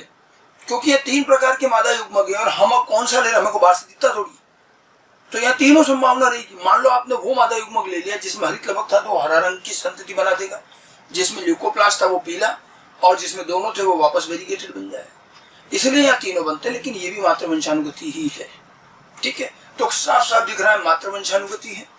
जीन या ये लक्षण लवक कोशिका द्रव्य में उपस्थित लवकों की उपस्थिति के कारण हो रहा है। तो बड़े आसानी से हम इसको लवक वंशानुगति से समझा सकते हैं। उसके बाद तो कई और पौधों में, जंतुओं में हमें कोशिका द्रव्य, माइटोकॉन्ड्रिया और प्लास्टिड के वजह से बनने वाले करैक्टर और उनकी वंशानुगति का पता चला। तो ये एक कोरेंस का पहला प्रयोग था कि उन्होंने क्या क्या क्रॉस किए थे, ये थोड़ा सा ध्यान रखिएगा। यहीं से ही लवक वंशानुगति और कोशिका द्रव्य वंशानुगति की खोज हुई। बाकी जो लक्षण मैंने आपको बताए, इन उदाहरणों में ज्यादा कोई इतना नहीं, आपको केवल नाम ध्यान रखने। जैसे पौधों में रंजकहीनता, वैसे भी आप समझ सकते हो कि रंग जो है पौधों में मुख्य रंग है क्लोरोफिल और ये हरित लवक की वजह से आता है। अब रंजकहीनता कब आएगी, जब मान लीजिए हरित लवक ही ना हो। जैसे कभी कभी होता है, मैंने जैसे आपको बताया कि जब मियोसिस होता है, कोशिका विभाजन हो रहा है, कोशिका द्रव्य का विभाजन होता है, मादा युग्मक बन रहे हैं, तो मैंने जैसा कहा कि एक में कोशिकाओं का बंटवारा बराबर नहीं होता, तो अत्यंत विरल रूप से एक संभावना ये भी तो बनती है ना कि मादा युग्मक बना और हो सकता है उसमें क्लोरोप्लास्ट न पहुंचा। जब मादा युग्मक बने तो हो सकता है एक ही में सारे हरित लवक चले गए, दूसरे में गए नहीं। अब जिस मादा युग्मक में हरित लवक ही नहीं गए, वो मादा युग्मक मान लीजिए जायगोट बनाने में काम आता है, तो जायगोट में भी हरित लवक नहीं आए।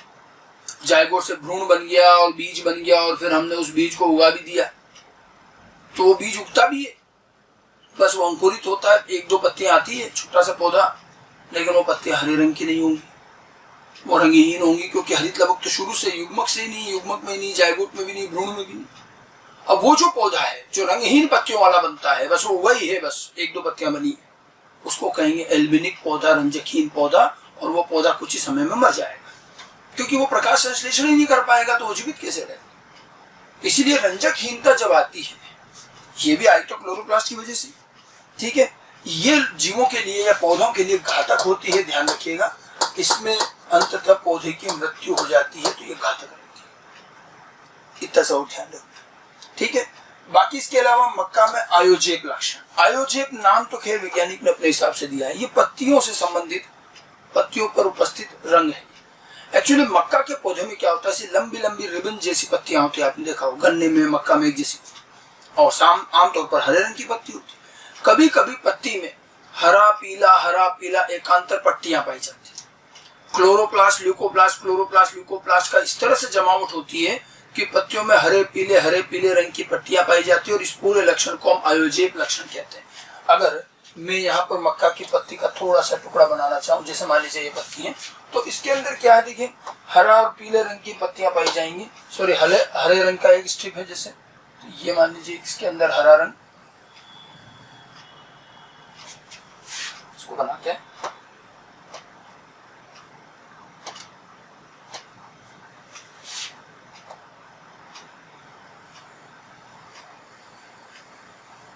ये ग्रीन कलर। अब उसके बाद में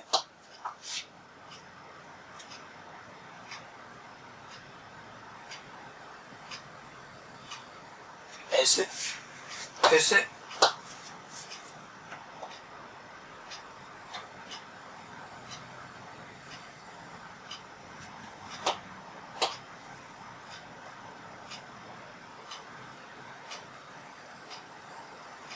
इस प्रकार के जो लक्षण हैं, इसको हम कहेंगे आयोजित लक्षण। ये पत्तियों में रंग से संबंधित एक लक्षण है, हरे पीले रंग की एक आंतर पट्टियां पाई जाती है।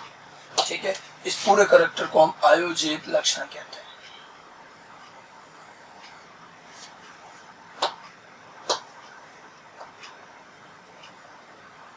इस प्रकार से, ठीक है, तो ये आयोजित कैरेक्टर है।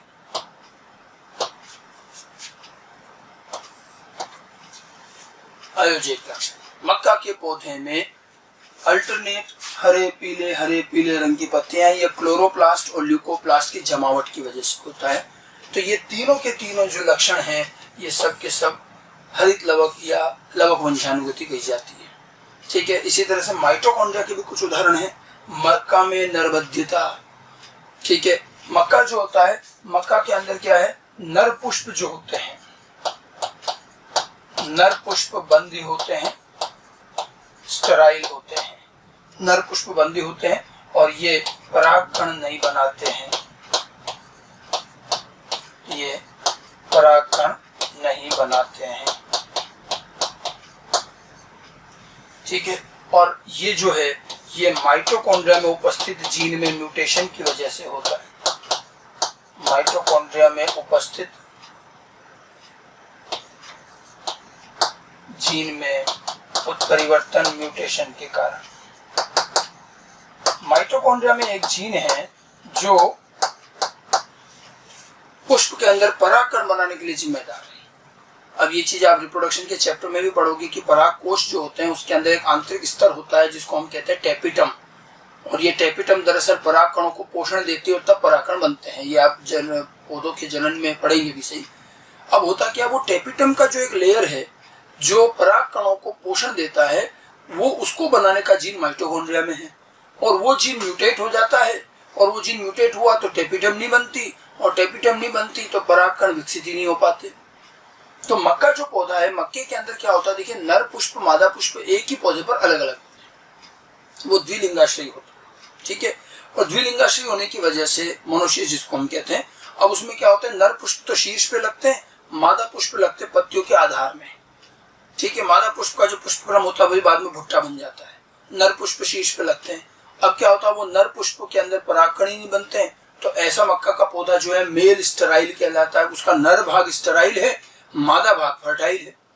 ठीक है, तो ये जो लक्षण है ये भी माइटोकॉन्ड्रिया में उपस्थित जीन के कारण है। माइटोकॉन्ड्रिया में उपस्थित जीन पराग कोश की टेपिटम बनाता है जो पोषण प्रदान करके परागकण बनाता है। अब उस माइटोकॉन्ड्रिया के जीन में म्यूटेशन हो जाने से टेपिटम नहीं बनेगी, परागकण नहीं बनेगी। अब क्योंकि ये जीन माइटोकॉन्ड्रिया में है तो ये मात्र वंशानुगति है, मतलब ये सिर्फ और सिर्फ मादा युग्मक से आगे वंशानुगत होगा। मेल स्टेरिलिटी इन मेज प्लांट, इस पर काफी बार क्वेश्चन पहले आया हुआ भी है आईपीएमटी में। हर बार ये पूछा जाता है कि मक्का में नरबद्धता का जीन कहाँ उपस्थित है, तो मक्का में नरबद्धता का जीन कहाँ है, माइटोकॉन्ड्रिया में, ज्यादा और कुछ भी नहीं। इसी तरह से यीस्ट का पिटाइट स्वरूप और न्यूरोस्पोरा का पोकी स्वरूप, ये जो दोनों हैं इनमें कॉमन बात क्या है। ठीक है, इसके अंदर भी क्या होता है, माइटोकॉन्ड्रिया के जीन में म्यूटेशन, ये भी माइटोकॉन्ड्रिया के जीन में म्यूटेशन के कारण विकसित हुई। ये दोनों वैरायटी माइटोकॉन्ड्रिया के जीन में म्यूटेशन के कारण विकसित हुई अत्यंत धीमी वृद्धि करने वाली, ये दोनों जो है बहुत धीमी गति से वृद्धि करती हैं, अत्यंत धीमी वृद्धि करने वाली वैरायटी। तो ये जो ईस्ट की वैरायटी है और ये जो न्यूरोस्पोरा की वैरायटी है, एक्चुअली दोनों में क्या हुआ, नाम तो चलिए वैज्ञानिकों ने अपने हिसाब से दिए, पेटाइट स्वरूप, पोकी स्वरूप, बट दोनों में हुआ क्या है, माइटोकॉन्ड्रिया के जीन में म्यूटेशन हुआ जिसकी वजह से उनकी वृद्धि बहुत धीमी हो जाती है, और ये सामान्यतः प्रयोगशालाओं में संवर्धन माध्यम पर, यूं तो ईस्ट और न्यूरोस्पोरा इतना तीव्र गति से वृद्धि करता है कि उसे हम प्रयोगशाला का खरपतवार कहते हैं, और प्रयोगशाला में इसकी वजह से बहुत दिक्कत होती है। लेकिन माइटोकॉन्ड्रिया में म्यूटेशन के बाद ये बहुत ही धीमी गति से वृद्धि करती हैं। तो धीमी गति से वृद्धि करने वाले ये ईस्ट और न्यूरोस्पोरा की वैरायटी, ये भी माइटोकॉन्ड्रिया में म्यूटेशन से बनी है। तो माइटोकॉन्ड्रियल वंशानुगति के कुछ उदाहरण हैं। तो इस तरह से हमने साइटोप्लाज्मिक इनहेरिटेंस क्या होता है, ठीक है, किस तरह से उसमें मात्र वंशानुगति है, क्यों रेसिप्रोकल क्रॉस का रिजल्ट भिन्न आएगा, और लवक वंशानुगति और माइटोकॉन्ड्रियल वंशानुगति के कुछ उदाहरण, और इसमें हमने कॉरेंस ने जो एक्सपेरिमेंट किया था उनके क्रॉस देखा कि किस तरह से उन्होंने उसमें खोज की। ठीक है, तो एक छोटा सा पार्ट है, इसको आप बिल्कुल लिमिटेड वे में, और एग्जाम्पल्स मुख्य रूप से आपसे पूछे जाएंगे, ये ध्यान रखना है। तो ये केंद्र की वंशानुगति के सामने हालांकि नगण्य मानी जाती है, बट ये भी वंशानुगति है जो जीवों में पाई जाएगी। इनके जीन साइटोप्लाज्म में रहेंगे और वहीं से नियंत्रित होंगे। धन्यवाद।